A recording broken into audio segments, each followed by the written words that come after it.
As doenças existem há muito tempo e, embora a medicina moderna tenha erradicado ou controlado muitas delas, ainda há muitas ao nosso redor. Já se inscreve no canal, deixa o like, vamos começar. Catatonia é uma doença neuropsiquiátrica complicada, marcada por movimentos aberrantes, imobilidade, comportamentos anormais e retraimento. A catatonia pode aparecer abruptamente ou gradualmente, e os sintomas podem flutuar ou variar ao longo de um episódio. A doença tem sido associada por muito tempo à esquizofrenia, porém é mais comumente encontrada em transtornos de humor. Os sintomas catatônicos são atualmente reconhecidos como gerais e podem aparecer em uma variedade de problemas mentais, neurológicos e físicos. A catatonia é agora um diagnóstico autônomo, com o nome referindo-se a uma característica da doença subjacente. Tem vários subtipos, incluindo catatonia acinética, catatonia entusiástica, catatonia maligna e mania delirante. A falha em reconhecer e tratar a catatonia pode resultar em consequências ruins, incluindo a morte. A encefalite letárgica é um tipo incomum de encefalite. O neurologista Konstantin von Economo e o patologista Jean-René Cruch a descreveram em 1917. A doença danifica o cérebro, fazendo com que algumas pessoas fiquem paralisadas e silenciosas. Entre 1915 e 1926, uma epidemia de encefalite letárgica varreu o mundo. O número real de pessoas infectadas é desconhecido, embora se acredite que mais de 1 milhão de pessoas contraíram a doença durante a epidemia, resultando em mais de 500 mil mortes. A maioria dos sobreviventes nunca recuperou sua energia anterior. Doença de Parkinson, ou simplesmente Parkinson, é uma doença neurodegenerativa crônica do sistema nervoso central que afeta tanto os sistemas motores quanto os não motores. Os sintomas normalmente aparecem gradualmente, à medida que a doença avança, os sintomas não motores tornam-se mais prevalentes. Sinais comuns de parkinsonismo incluem tremor, movimento lento, rigidez e dificuldade de equilíbrio. Em estágios graves, podem desenvolver-se demência, quedas e problemas neuropsiquiátricos, como distúrbios do sono, psicose, mudanças de humor ou distúrbios comportamentais. A maioria dos casos de doença de Parkinson são esporádicos, com poucas causas conhecidas.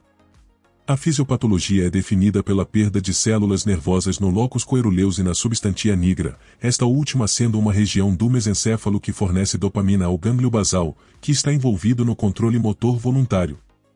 O mecanismo exato dessa perda celular é desconhecido, porém acredita-se que esteja relacionado à agregação de alfa-sinucleína em corpos de Levy dentro dos neuroníons. Outros possíveis causadores incluem fatores genéticos e ambientais, bem como drogas, estilo de vida e doenças pré-existentes. O diagnóstico baseia-se principalmente em sinais e sintomas frequentemente relacionados ao motor, descobertos durante um exame neurológico. No entanto, exames de imagem médica, como a ressonância magnética de neuromelanina, podem ajudar a confirmar o diagnóstico. A ocorrência usual é em adultos com mais de 60 anos, com aproximadamente 1% afetado. A doença de Parkinson de início precoce é definida como aquela que afeta pessoas com menos de 50 anos. Não há cura conhecida, portanto, o tratamento foca no gerenciamento dos sintomas. L-Dopa, inibidores da MAO-B e agonistas da dopamina são tratamentos de primeira linha comuns. À medida que a condição avança, esses medicamentos tornam-se menos eficazes, resultando em movimentos musculares incontroláveis. Dieta e várias formas de reabilitação têm mostrado alguma eficácia no alívio dos sintomas. A estimulação cerebral profunda tem sido utilizada para aliviar queixas motoras graves em casos onde os medicamentos são ineficazes. Há poucas evidências para apoiar a terapia de sintomas não relacionados ao movimento, como problemas de sono e instabilidade emocional. A expectativa de vida média é quase normal. Síndrome da pessoa rígida. A síndrome da pessoa rígida, às vezes conhecida como síndrome do homem rígido, é uma condição neurológica rara com etiologia desconhecida que causa rigidez muscular gradual e espasmos. A rigidez afeta principalmente os músculos do tronco e é caracterizada por espasmos que causam anormalidades posturais, dor crônica, mobilidade reduzida e hiperlordose lombar. A SPS afeta cerca de 1 em cada milhão de pessoas e é mais comumente observada em pessoas de meia idade. Um número limitado de pacientes tem a variante paraneoplásica da doença. Variantes da doença, como a síndrome da perna rígida, que afeta principalmente um membro, são comuns. A SPS foi inicialmente caracterizada em 1956, e os critérios diagnósticos foram propostos pela primeira vez nos anos 1960 e refinados nas 2 décadas seguintes. Nos anos 1990 e 2000, a participação de anticorpos na doença tornou-se mais evidente. Pacientes com SPS frequentemente apresentam anticorpos contra a descarboxilase do ácido glutâmico, SGAD, que são incomuns na população em geral. Além dos testes sanguíneos para GAD, testes de eletromiografia podem ajudar a estabelecer a existência da condição. A terapia mais comum é o uso de medicamentos da classe dos benzodiazepínicos, utilizados para aliviar os sintomas de rigidez. Outras terapias típicas incluem baclofeno, imunoglobulina intravenosa e rituximab. Pacientes com SPS têm experiências limitadas, mas positivas, de tratamento com transplante de células tronco hematopoéticas. Atrofia de múltiplos sistemas. A atrofia de múltiplos sistemas é uma doença neurológica incomum, caracterizada por tremores, movimento lento, rigidez muscular, instabilidade postural, disfunção autonômica e ataxia. Isso é causado pela perda gradual de neurônios em várias regiões do cérebro, incluindo os gânglios basais, o núcleo olivar inferior e o cerebelo.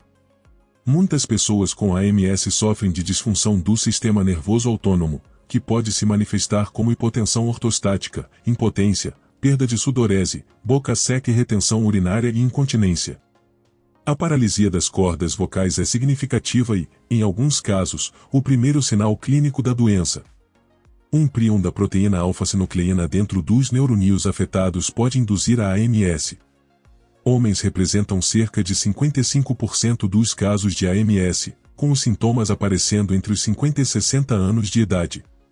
A AMS frequentemente exibe os mesmos sintomas da doença de Parkinson. No entanto, as pessoas com AMS geralmente respondem mal aos agonistas da dopamina usados para tratar a doença de Parkinson e apenas cerca de 9% dos pacientes com AMS com tremor apresentam um verdadeiro tremor de rolar pílulas parkinsoniano. A AMS difere da proteína multissistêmica, uma condição mais frequente de desgaste muscular. A AMS também é distinta da síndrome de disfunção de múltiplos órgãos, frequentemente conhecida como falência de múltiplos órgãos e falência de sistemas de múltiplos órgãos, uma consequência potencialmente letal de choque séptico e outras doenças ou traumas graves.